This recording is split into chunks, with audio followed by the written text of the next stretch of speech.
Que els catalans com a nació ja fa 300 anys que les estem passant putes, per no dir d'una forma més grollera, doncs és cert, però jo crec que no val quedar-se amb això i prou.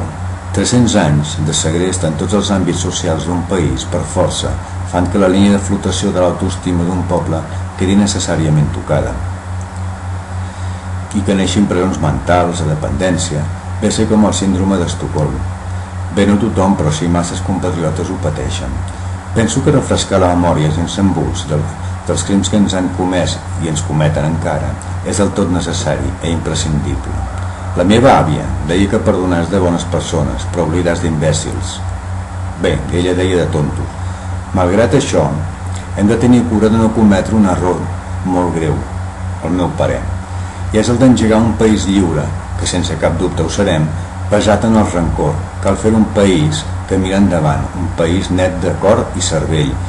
I si engeguem un país que ha d'aconseguir la llibertat basat en el rancor, continuarem sent un país ocupat, no físicament però sí psicològicament. I és pitjor. Ve a ser com aquell separat emprenyat que es passa tota la vida parlant de la seva separació. Que us ho faci mirar, quelcom no li va bé. Els catalans sempre hem estat treballadors, pactistes, negociants i integradors, capdavanters des de fa molts segles, i tenim un grapat de valors i talents que a molts països els agradaria tenir. Doncs en això ens tenim que fixar, amb els talents de la gent. Fixar-se en els que ens han fet no és positiu, no ens serveix.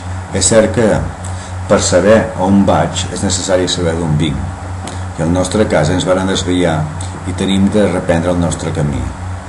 Però això, reprendre el nostre camí, no seure queixant-nos del temps perdut ni que ens fan mal els peus. L'objectiu, deixar un país lliure i pròsper per als nostres fills i lliures de presons mentals i rancors. I així serem lliures de debò. I que els nostres fills tampoc s'oblidin. Amén.